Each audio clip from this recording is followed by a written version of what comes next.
Senhor Jesus, amém? Deus abençoe a sua vida nesta manhã de domingo, uma manhã que já está menos gelada um pouquinho, não é?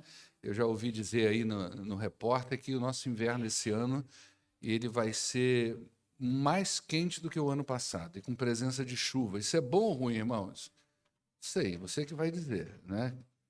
Bom, antes da gente começar, deixa eu fazer aqui, comunicar algumas coisas, né? Ontem nós já tivemos um dia bem cheio, né? Tivemos o encontro da terceira idade, tivemos um evento lá na casa do Ricardo, que foi o aniversário da Catarina, só do Ministério Infantil, né?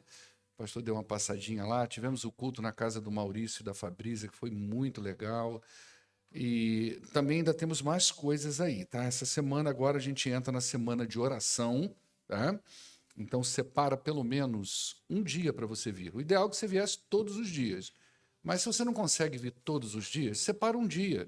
Porque é só segunda, terça e quarta. E quinta a gente está na oração. A quinta também, né? Quinta também é oração, que agora tem um modelo diferente. O próprio Ministério de Oração vai fazer da quinta-feira como um dia de oração nessa semana também. Tá? Na sexta-feira, apenas a liderança. E temos também aqui, o Wesley me passou agora, no dia 22/7, nós temos encontro de casais. Esse encontro de casais não vai ser aqui na igreja, ele vai ser lá na casa do Juninho e da Rebeca. Não sei se eles estão presentes aqui agora. Não está, né? Então, ele vai ser na casa do Juninho e da Rebeca no dia 22 de julho, ok? E no próximo domingo, e aí eu queria fazer esse apelo para você, no próximo domingo é o encerramento da nossa campanha de missões. O que a gente vai ter no próximo domingo? A Naide mandou para você? Não? Então eu vou falar aqui, só um minutinho.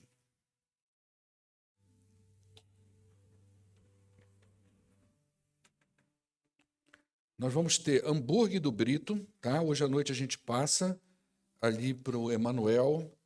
Nós vamos ter o hambúrguer do Brito para fechar a campanha de missões. Já estou passando para você, de repente até dá tempo, tá, Emanuel? Nós vamos ter o hambúrguer do Brito e o telefone aí para você entrar em contato, tá? E também nós vamos ter aqui a presença, eu estou só mandando as coisas para ele, tá, gente? Nós vamos ter a presença do pastor Renato e da sua esposa, a irmã Marilda. Eles são missionários da Junta de Missões Estaduais aqui em Maria da Fé. E eles vão estar aqui conosco no próximo domingo à noite, fazendo esse encerramento da campanha. Outro apelo que eu faço a você, eu gostaria muito de encorajar você a separar, orar primeiro ao Senhor e separar uma oferta para missões, né? Algo que Deus coloque no seu coração, uma oferta de fé. E nós vamos, nessa noite, também ter um momento para isso, para a entrega dessas ofertas para a campanha de missões estaduais. Ok? Bom, nós vamos meditar na palavra de Deus. E hoje eu não vou pedir você para abrir a sua Bíblia num texto específico. Uma das coisas que eu gosto muito quando eu chego na igreja, e nós temos aqui pouca comunicação a respeito daquilo que vai ser cantado, com aquilo que vai ser pregado, né? Mas o Espírito de Deus ele faz todas as conexões. Nós cantamos aqui ao Senhor nesta manhã, né, voltados para essa visão do Espírito de Deus, e nós vamos falar sobre isso hoje. Eu quero falar sobre o Espírito Santo nesta manhã. Hoje, aqui na minha classe de escola bíblica dominical, nós estamos estudando sobre a origem da Bíblia, e eu estava falando para eles como que o Espírito Santo de Deus supervisionou vários processos da construção, da elaboração e da aceitação do cânon bíblico, né? Como que o Espírito Santo de Deus inspirou aqueles que iam escrever o material, e como que o Espírito Santo de Deus ele conduziu a igreja no primeiro, segundo, terceiro, até o quarto século para a aceitação desse material como realmente vindo da parte de Deus.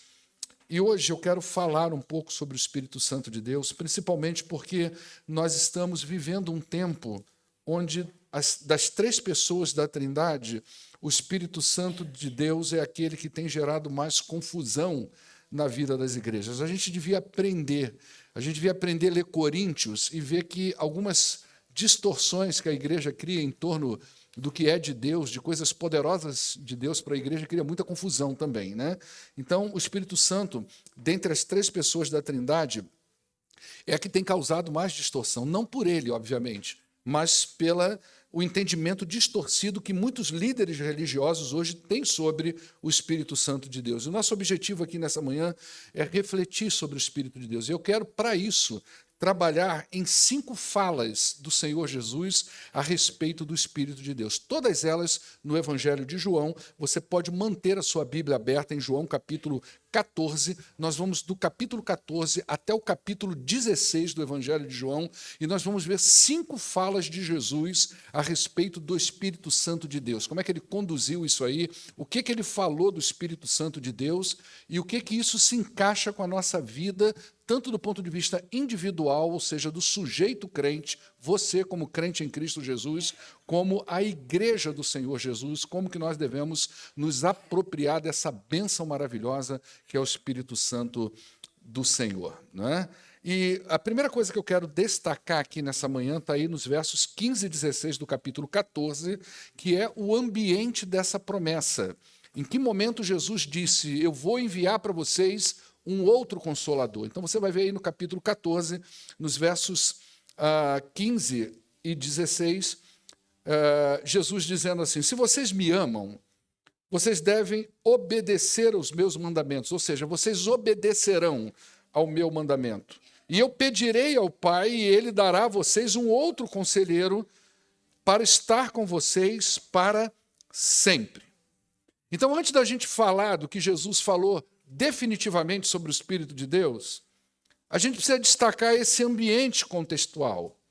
Então, se você voltar aí uma paginazinha no capítulo 13, olha o que Jesus diz no ponto 1, no verso 1 do capítulo 13, que é onde começa esse discurso. Só para você entender, essa conversa começa aí no capítulo 13 e ela vai até quase o 17.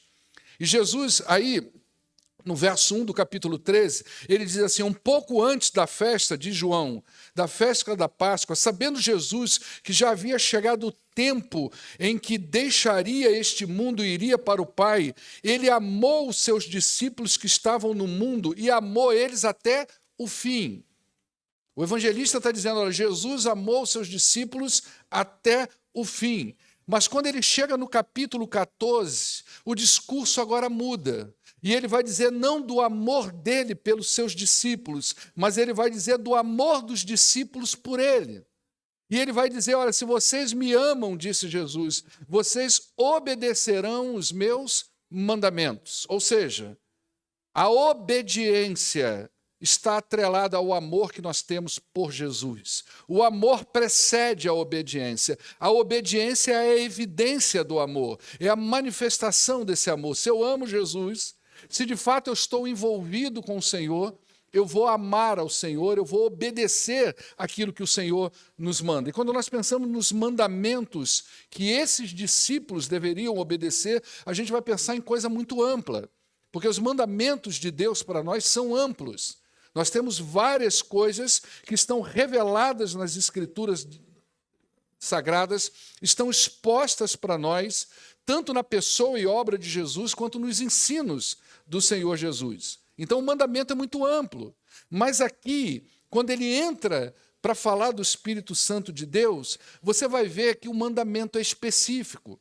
Então, se você voltar mais uma vez no capítulo 13, e você vê aí os versos 33 e 34, ou melhor, 34 e 35, Jesus vai falar algo significativo sobre mandamento, e você vai entender que é sobre esse mandamento que ele está falando. Ele vai dizer assim, olha, um novo mandamento eu dou a vocês. Vocês devem amar uns aos outros. Como eu amei vocês, vocês também devem me amar, vocês devem amar uns aos outros. Com isso, todos saberão que vocês são meus discípulos, se vocês amarem uns aos outros. Então, esse é o mandamento. E agora, veja bem, vamos voltar no capítulo 14, verso 15. Olha como que agora você faz a conexão do texto. Se vocês me amam, vocês obedecerão os meus mandamentos. Que mandamentos? Vocês vão amar uns aos outros. E eu, vamos botar isso entre aspas, em função dessa resposta dessa resposta que vocês dão de obediência, ou seja, na medida em que vocês amam uns aos outros, que de fato está comprovado que vocês me amam porque vocês estão se amando, vocês estão cumprindo esse mandamento, então aí sim eu vou pedir ao Pai e Ele vai enviar para vocês um outro conselheiro para estar com vocês para sempre. Ok? O que Jesus está dizendo? Olha, gente, o ambiente é o seguinte, vocês vão cumprir o mandamento. E cumprir esse mandamento, vocês estão dando evidências, vocês estão provando que realmente vocês estão me amando. Eu estou vendo isso. E as pessoas no mundo estão vendo. Vocês se relacionam, vocês se amam, não é um amor maquiado, não é uma coisa superficial, é real. E à medida que isso se torna real entre vocês, então eu vou fazer uma oração por vocês. Eu vou pedir o Pai para enviar um outro conselheiro, um consolador. Alguém que vai ficar com vocês para sempre. Isso aconteceu? Aconteceu. A igreja do primeiro século estava vivendo esta realidade. Você vai ver isso no livro de Atos, principalmente no capítulo 2. Ninguém tinha nada em comum. As pessoas vendiam as suas propriedades, elas entregavam uns aos outros, elas ajudavam uns aos outros, elas comiam juntos, elas oravam juntos, elas estavam juntos o tempo todo.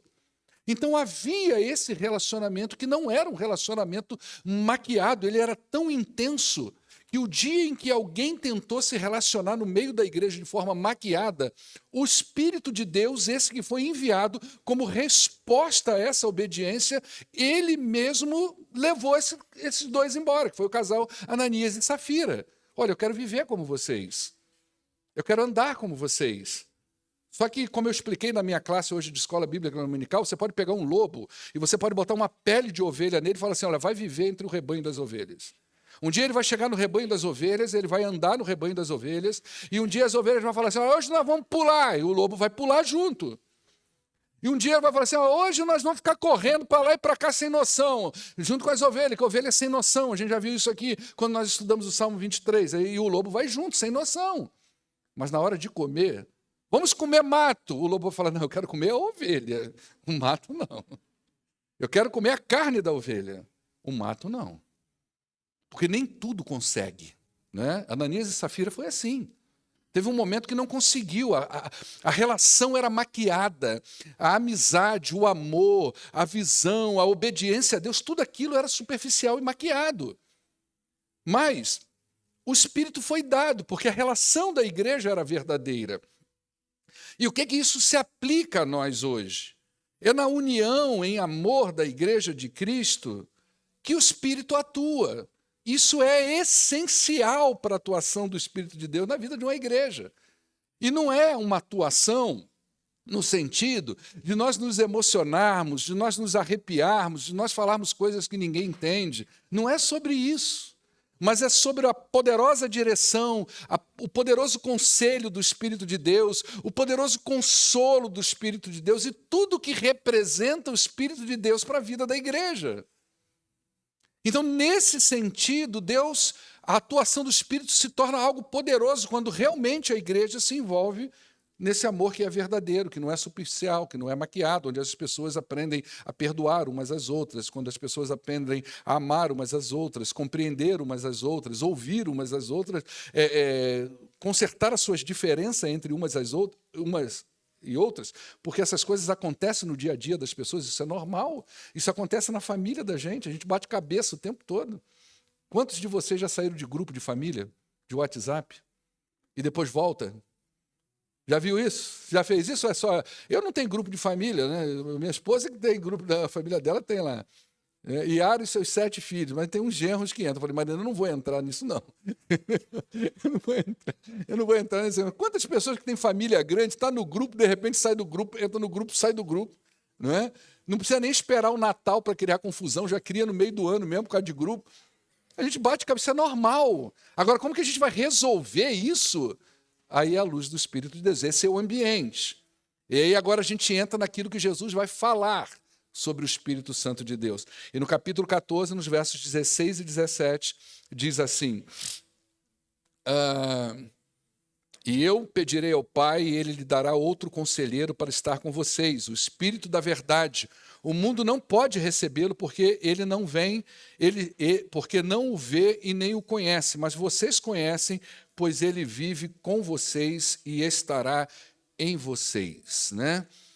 Aqueles discípulos, aqueles primeiros cristãos, guardaram os mandamentos do Senhor, obedeceram o mandamento do Senhor e receberam, de fato, uma grande bênção da parte do Senhor, que foi o Espírito Santo. Ele é uma bênção de Deus para a nossa vida. E ele é uma bênção de Deus de duas formas. A primeira delas é que ele é aquele que está ao lado do povo de Deus. Nesse versículo, ele é apresentado como conselheiro. E essa palavra traduzida é uma palavra muito complexa de traduzir, que é a palavra paráclitos, porque ela significa muita coisa. Ela tem hora que na Bíblia aparece como conselheiro, tem hora que na Bíblia ela aparece como consolador, e lá em 1 João, capítulo 2, verso 1, ela vai aparecer como advogado. Aí você pensa, então quem que é? Qual que é a representação dessa palavra? E ela representa tudo isso. O Espírito Santo é conselheiro, o Espírito Santo é consolador, o Espírito Santo é orientador, ele é advogado também. Nesse sentido, paráclito envolve todas essas coisas.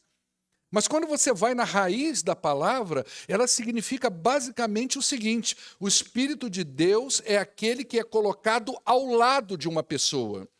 O Espírito Santo é isso.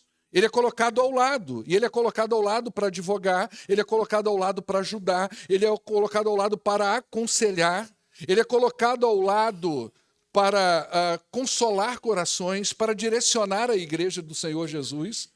Ele não foi colocado ao nosso lado para nos conceder fortes emoções, ainda que isso possa acontecer, mas é para estar conosco nos momentos mais importantes da nossa vida, principalmente, entenda isso, quando você está envolvido com o plano redentor do Senhor.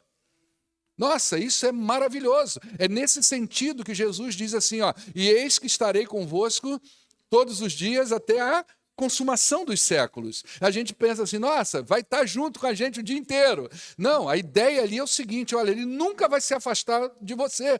Até a consumação dos séculos, o Espírito de Cristo, o Espírito Santo, ele estará com a igreja, principalmente nos momentos em que a igreja está envolvida com o plano redentor. Que é isso que é o envolvimento da igreja.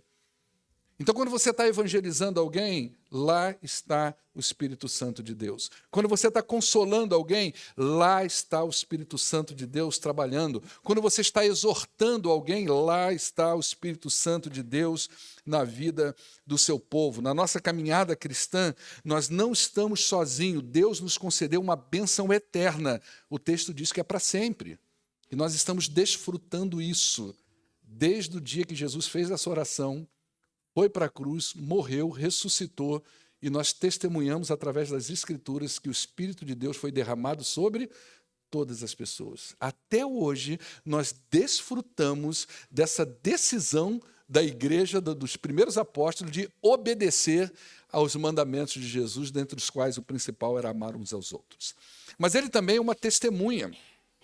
E uma testemunha verdadeira. Então, no verso 17, ele vai dizer que ele vai também testemunhar para a gente, não é, a respeito do Senhor Jesus. Lá no capítulo 14, no verso 6, aí mesmo desse evangelho, Jesus diz que ele é o caminho, a verdade e a vida. E o Espírito Santo, ele dá testemunho de que essa afirmação é verdadeira. O Espírito de Deus faz isso.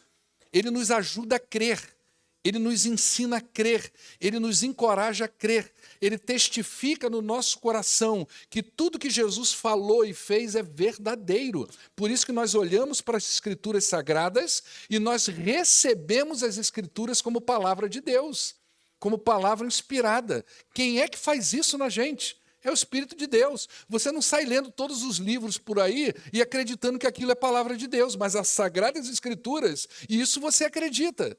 Porque o Espírito de Deus, ele faz com que a gente creia nos testemunhos. Então, quando a gente lê um texto na Bíblia dizendo que Jesus fez alguma coisa, ou que Paulo disse alguma coisa, a gente entende aquilo como verdade. E quem é que testemunha isso no coração da gente? O Espírito Santo. É por isso que o Espírito Santo, ele é um presente de Deus para nós, para aqueles que se arrependem dos seus pecados, entregam a vida confiantemente a Cristo, e ele age diretamente na vida do crente, conduzindo ele a reconhecer Cristo, primeiro, como Salvador, e depois aceitar os seus ensinos. Porque uma coisa é eu conhecer Cristo como Salvador. E agora, o que eu faço? Eu preciso saber o que ele diz. E ele vai dizer coisas para mim que são confrontantes. Quem é que vai testificar no meu coração que aquilo é verdade? Que realmente eu devo perdoar um irmão 70 vezes 7? Quem é que vai testemunhar no meu coração que realmente eu preciso ser generoso com as pessoas? Que eu preciso ser fiel ao Senhor, porque ele está ensinando. É o Espírito Santo do Senhor. Segunda fala está no capítulo 25 e 26 do capítulo... verso 25 e 26 do capítulo 14. É a segunda fala do Senhor Jesus. Gente, o Júlio foi abduzido, porque eu estou escutando uma música, e eu olhei para cá, não vi o Júlio. Eu falei, o que está acontecendo aqui? Isso aqui, ó, cadê ele? Você sabe qual é o próximo passo, Marcela?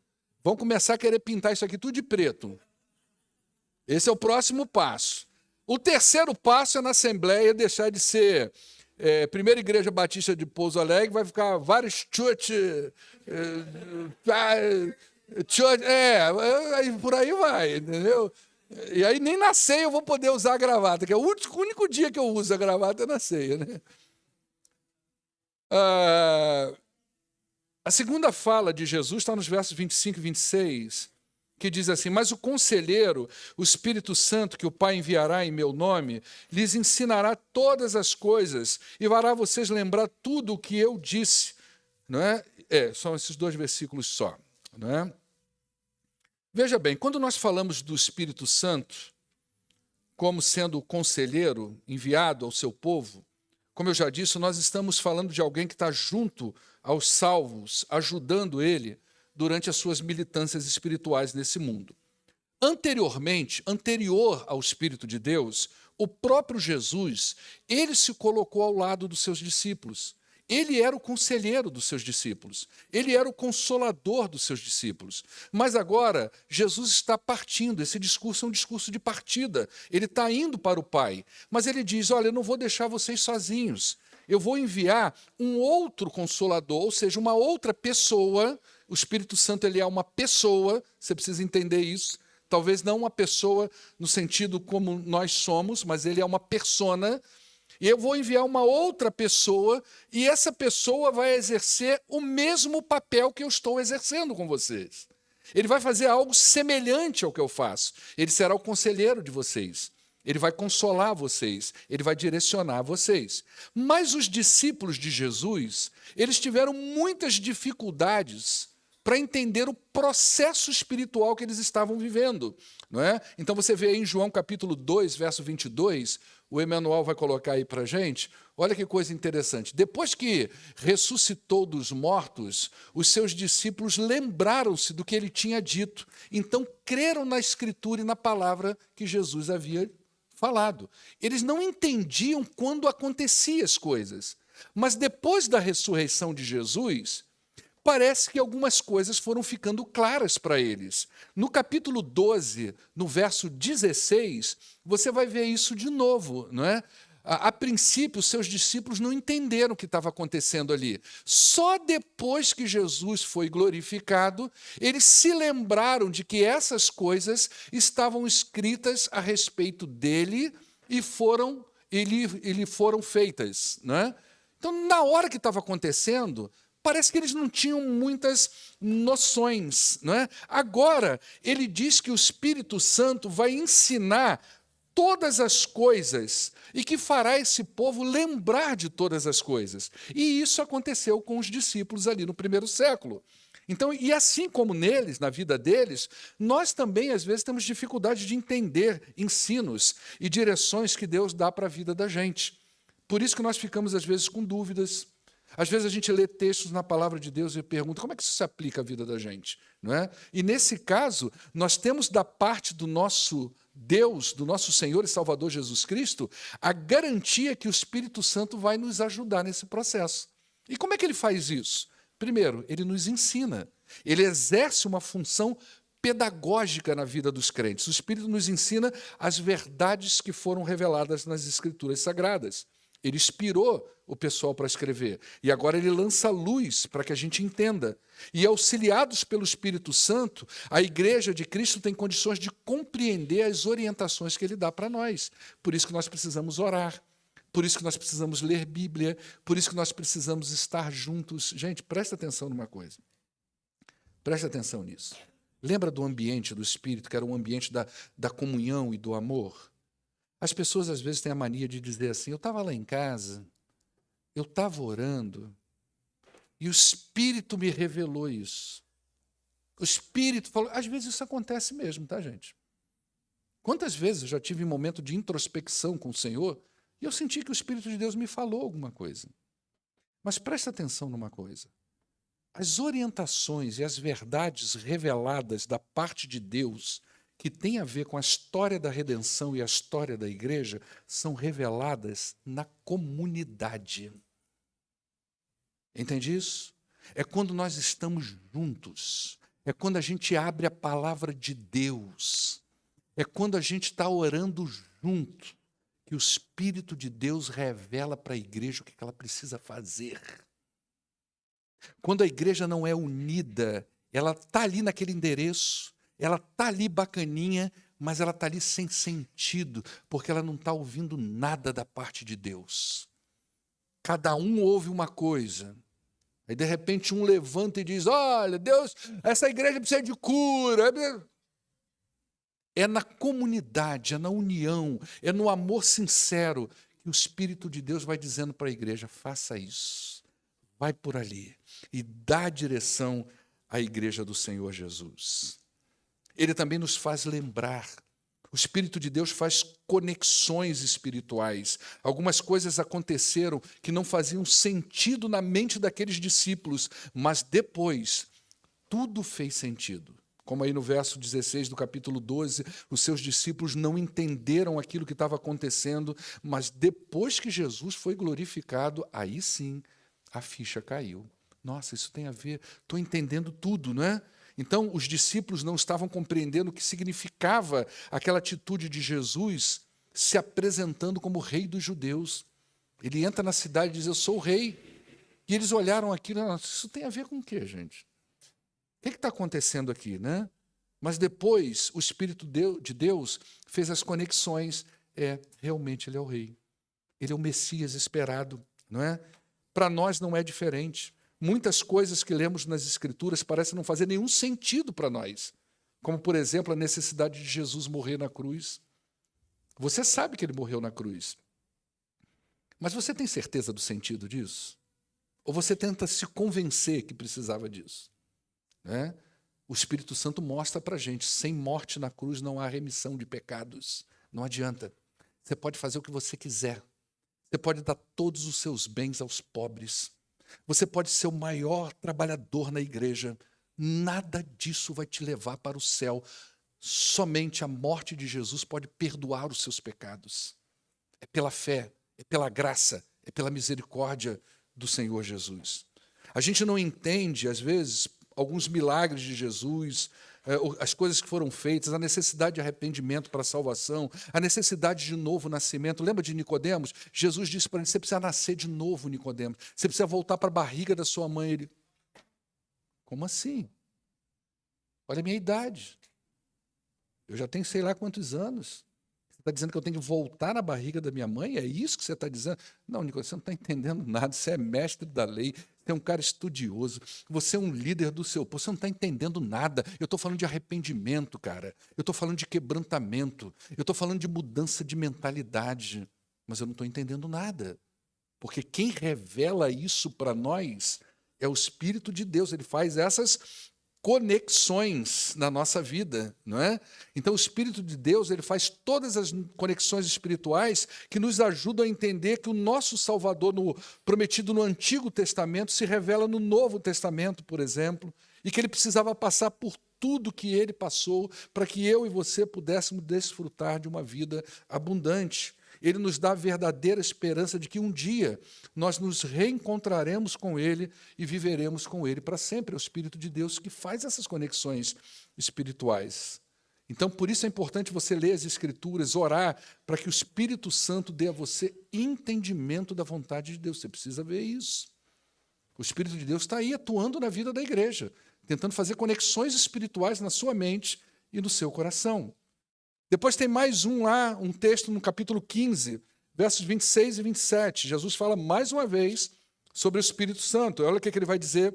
Quando vier o conselheiro que eu enviarei a vocês da parte do Pai, o Espírito da verdade que provém do Pai, ele testemunhará o meu respeito. E vocês também serão minhas testemunhas. Olha, ele está repetindo a mesma coisa. Ele está dizendo, olha, quando o Espírito Santo vier, o Espírito Santo ele vai testemunhar no coração de vocês quem eu sou. E vocês vão ver que todas essas verdades são de fato verdadeiras. O Espírito Santo vai fazer isso, mas não é só isso. Ele vai capacitar você a falar para outras pessoas. Ele vai capacitar você a ser intencional, né, Camila? Camila, ontem, depois que a gente pregou lá na casa do Maurício, ela virou para mim e falou, pastor, hoje o senhor foi intencional, não foi? Eu falei, fui. A gente tem que ser intencional em todo momento. A gente tem que ser intencional em todo momento. Ontem a Marina estava dividindo um pouco disso comigo. Por que a gente estava vivendo aquele momento ontem lá, já com mais visitantes, naquele lugar, com aquelas pessoas? Porque alguém foi intencional. Alguém saiu da caixinha. Alguém falou, eu vou evangelizar esse pessoal. Alguém falou, eu vou levar a mensagem do evangelho. Aí está lá o Rodrigo trabalhando, não é? E espetando os outros para dormir, certo? E o Maurício com bisturi na mão para abrir. E ali o papo espiritual está rolando. Olha que coisa. Aí tinha um médico ontem, lá até falei com a Thaís. Ele muito simpático, muito simpático. Acho que ele é diretor do hospital aqui, do regional, né? Muito simpático. Aí ele virou para mim. Eu não brinquei com ele porque eu não conhecia para fazer brincadeira, né? Até depois eu falei, podia ter feito. E ele olhou para mim, nos meus olhos, segurou no meu braço e falou, pastor, o senhor tocou no meu coração. Aí veio aqui e voltou, eu espero que você nunca toque no meu querido. Só não verbalizei. Mas a quinta série apareceu na hora. A quinta série veio com força, mas veio aqui e voltou. Eu espero que você nunca toque no meu. Né? Mas nós precisamos de intencionalidade. E o Espírito de Deus dá isso para a gente. Olha o que diz Atos 1,8. Mas vocês receberão poder quando o Espírito descer sobre vocês. Vocês serão minhas testemunhas. E Jesus está dizendo que o Espírito vai testemunhar a respeito dele e vai fazer dos seus discípulos uma testemunha também. Porque aqueles homens estavam com Jesus desde o princípio. Eles falariam para o mundo inteiro a respeito do Senhor Jesus. Nós não estávamos lá, mas nós estamos ligados a esses homens. E o mesmo Espírito que capacitou eles, capacita você. Tem noção disso, gente? Que você pode chegar para uma pessoa com toda ousadia e com toda coragem e dizer para ela, Jesus é o seu Salvador. O Espírito capacita a gente para isso. Isso é muito poderoso. Então não tenha medo de pregar o Evangelho, pois o Espírito Santo nos capacita para sermos testemunhas de Jesus. É Ele que quer falar com a pessoa, não somos nós. A gente só vai dizer isso para eles. Tem alguém querendo falar com você. Quem é? Jesus Cristo. Como é que ele vai fazer isso? O Espírito Santo. Como é que você sabe que está falando comigo? Tem certeza? Tenho. E vai falar com você. Recebe ou não, irmão? E por aí vai. Vamos lá no capítulo agora 16, a gente já está quase caminhando para o final. E aí Jesus fala mais uma vez sobre o Espírito de Deus, tá? E agora ele vai falar coisas complicadas que a gente não vai detalhar aqui, tá? Porque são coisas mais teológicas, não é o momento para a gente fazer isso agora. Talvez num outro momento a gente faça. Está lá no capítulo 16, versos de 8 a 11. A palavra de Deus diz assim, ó. Quando ele vier, ele vai convencer o mundo do pecado, da justiça e do juízo. Do pecado porque os homens não creem em mim. Da justiça porque eu vou para o Pai e vocês não me verão mais. E do juízo porque o príncipe deste mundo já está condenado. Esse é um daqueles versículos bem difícil da gente falar, não é? Mas a gente está falando sobre o Espírito Santo de Deus, então pelo menos alguma coisa o pastor já pediu o Espírito Santo de Deus para revelar. Revela aí, porque a gente não está entendendo esse negócio aqui, para iluminar a mente da gente, né? Esse termo paráclito, como eu já falei, aquele que, né, alguém que está posto ao lado, a função é ajudar. Era um termo usado muito no meio jurídico. Está ali para ajudar onde? Advogando. Ele está ali como advogado. Pode ser um promotor também, mas ele está ali como advogado, né? Então, já falei para vocês que em 1 João capítulo 2, verso 1, o mesmo João traduz aqui para nós, apresenta Jesus como sendo o advogado, e é traduzido para a gente como advogado. Ele está usando também a palavra paráclito, né? Então, Jesus ali é apresentado como sendo o advogado dos salvos junto ao Pai.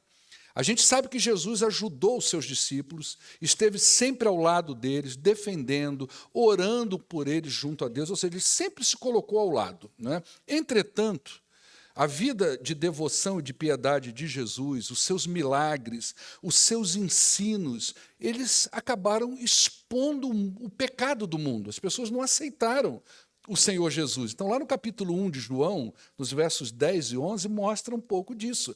Ele veio, aquele que a palavra estava no mundo, o mundo foi feito por intermédio dele, mas o mundo não reconheceu o Senhor Jesus. E no verso 11 ele diz, ele veio para aquele que era seu, mas os seus não o receberam. Então, dessa maneira, a presença de Jesus no mundo foi um juízo para aqueles que não creram, assim como é a presença do Espírito de Deus no mundo através dos seus discípulos. Aqueles homens ali iriam testemunhar de Jesus, e aqueles que não creram, a palavra era como se fosse juízo para a vida deles, né? Nesse sentido, o Espírito vai convencer o mundo do pecado, porque eles não creram que Jesus era o Cristo de Deus. E isso aconteceu no primeiro século e acontece até hoje. Muitas pessoas ali depois, mesmo ouvindo a palavra de Deus, com todo o testemunho de pessoas que estavam ali testemunhando sobre a ressurreição de Cristo, fecharam o coração. E para essas pessoas, o pecado estava sendo exposto.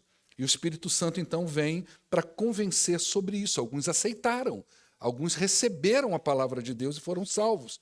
Da justiça, porque não creram na vida justa de Jesus, que satisfez a vontade de Deus. Gente, a ressurreição, talvez você não tenha pensado nisso, ou sim, né, porque eu acho que eu já falei isso. A ressurreição, dentre outras coisas, é a prova de que Jesus era justo. Era a prova de que Deus aceitou o sacrifício do Senhor Jesus Cristo, tanto que ele ressuscitou. Se ele não tivesse ressuscitado, o sacrifício não era válido. Você já viu algum bicho sacrificado no Antigo Testamento que voltou à vida? Aquele sacrifício era temporário, mas o de Jesus é eterno. E por ser eterno, a prova qual é? Ele ressuscitou. Do juízo, porque com sua morte e ressurreição, ele condena definitivamente Satanás, o grande enganador do mundo, e condena todos aqueles que são enganados também e que não aceitam a verdadeira fé no Senhor Jesus Cristo. Então, o Espírito Santo atuou na vida dos primeiros discípulos, dando testemunho ao mundo das verdades do Evangelho. Hoje, ele faz isso através de quem? Da igreja. O Evangelho pregado pela igreja, ele pode salvar aqueles que aceitam essa palavra como verdade, mas pode ser condenação para aqueles que, mesmo ouvindo o Evangelho, ouvindo sobre a obra de Cristo, a necessidade de arrependimento, a necessidade de salvação, eles fecham o seu coração e têm uma atitude de incredulidade e rejeitam a mensagem da cruz. Para esses, o Espírito Santo é promotor. Ele vem para condenar. Ele vem para trabalhar isso e mostrar para o mundo, vocês precisam de arrependimento. Então, é nesse sentido que Jesus apresenta esse texto com essas três falas, né? Ele vai convencer do pecado, ele vai convencer da justiça e ele vai convencer do juízo. Obviamente, para a gente entender melhor, a gente tinha que destrinchar mais, mas não é o nosso caso aqui. E, por último, está aí nos versos 12 e 15 do capítulo 16, que é a quinta fala de Jesus sobre o Espírito Santo de Deus. Até agora o Espírito Santo não arrepiou ninguém, não falou nada que ninguém possa entender. Ele está mostrando exatamente aqui a função do Espírito, o papel do Espírito na vida da igreja. Jesus está ensinando, através de 5 falas, como que o Espírito Santo atua na vida da igreja do povo de Deus. E a última fala de Jesus está nos versos 12 a 15, quando ele diz assim, do capítulo 6, tenho ainda muita coisa para dizer para vocês, coisas que vocês não podem suportar agora. Ou seja, Jesus tem muita coisa para dizer, mas eles não estão preparados para ouvir. Mas quando o Espírito da verdade vier, ele vai guiar vocês em toda a verdade.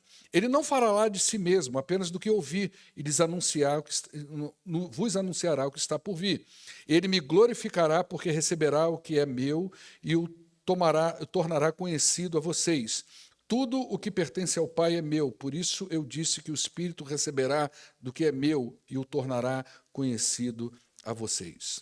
Presta atenção, Jesus revelou aos seus discípulos muitas coisas sobre Deus, muitas coisas que eles não sabiam, mas ele não revelou tudo que podia ser revelado. A revelação de Deus ela é progressiva. O ministério humano de Cristo ele foi curto e muita coisa ainda precisava ser ensinada. O Espírito Santo é aquele que diz mais do que Jesus pôde dizer na ocasião, mais do que os seus discípulos puderam suportar nos dias do ministério de Jesus. Então, hoje, nós temos muito mais revelação de Deus que é dada pelo Espírito do Senhor. Muitas coisas foram reveladas depois da morte e da ressurreição de Jesus. Por exemplo, no livro de Atos, a gente pode observar o Espírito conduzindo a igreja na expansão do Evangelho. Isso Jesus não disse tão detalhadamente como é que isso seria, mas a gente vê o Espírito de Deus conduzindo eles, direcionando, dizendo para onde tem que ir, para lá, para frente, para trás, vai para cá. O apóstolo Paulo dizendo, não, eu quero ir para Bitínia, e o Espírito Santo, não, tu vai para Macedônia. Por que eu vou para Macedônia, Espírito? Porque lá você vai encontrar Lídia na beira do rio, lá, com umas mulheres, ela é uma mulher influente, ela é vendedora de púrpura, ela anda pelaquela Macedônia inteira, tu tem que falar com ela sobre Jesus. E quando você falar para ela, ela vai aceitar no coração e ela vai sair falando para todo mundo na Macedônia que Jesus é o Senhor. Nasceu a igreja de Filipos. Foi a primeira entrada ali naquela região, foi através dessa mulher. O Espírito Santo direcionou Paulo. Nas cartas de Paulo, você vai ver revelações sobre a volta de Jesus e o futuro dos salvos. O Espírito Santo revelou isso, 1 Coríntios 15, 1 Tessalonicenses capítulo 4. No livro do Apocalipse, nós temos uma série de revelações sobre o fim de todas as coisas e a vitória da igreja. O que dizer também das informações sobre a história da redenção que nós temos hoje a partir das Escrituras e do entendimento que o Espírito dá para que a gente compreenda a vontade de Deus para a nossa vida e para a vida da igreja. Essas coisas foram sendo reveladas progressivamente para nós. Hoje, nós sabemos muito mais do que os 12 apóstolos. Tem noção disso, gente? Talvez seja por isso que Jesus falou assim, vocês vão fazer coisas maiores do que eu fiz. A gente tem muito mais informação. O Espírito já revelou tanta coisa. Todas essas coisas são revelações do Espírito para a igreja de Cristo. Então, hoje nós sabemos muito mais do que nossos primitivos irmãos sabiam sobre a história da redenção. Progressivamente, o Espírito Santo foi revelando essas verdades eternas. E tudo isso é para a glória de Deus. O Espírito Santo aponta o tempo todo para a glória de Deus. E é por isso que eu quero encorajar você hoje à noite a vir pegar a segunda parte do nosso texto. De que vale ter um Deus tão grande assim? Nós vamos falar da razão pela qual Davi entrou naquela luta. Ele estava lutando por quem? O que ele estava fazendo? O que estava na cabeça e no coração desse garoto quando ele decidiu enfrentar Golias? A gente vai falar um pouco disso hoje. Vai ser bem bacana, tá? Então, quando você lê a Bíblia, peça a Deus que o Espírito Santo ajude você a entender as verdades reveladas, porque é através desse conhecimento bíblico é que você vai glorificar o nome de Deus. O Espírito Santo sempre aponta para a glória do nosso Deus. Para a gente concluir, o que a gente aprendeu hoje aqui sobre essas 5 passagens a respeito do Espírito Santo? Primeiro, trabalhe na sua vida para que haja na sua igreja um ambiente de comunhão sincera, um ambiente onde o Espírito Santo se manifesta biblicamente.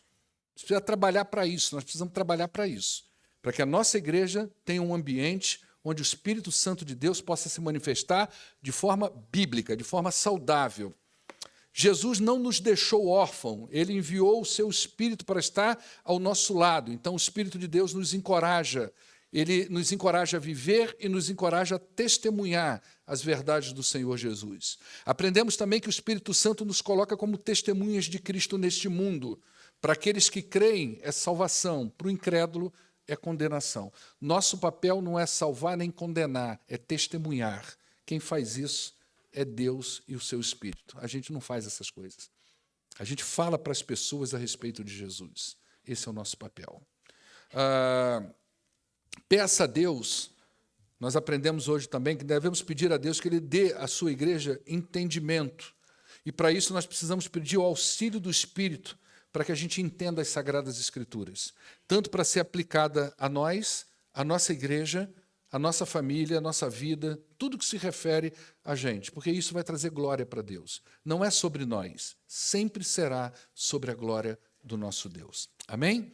Nós vamos para esse momento da ceia, um momento que nós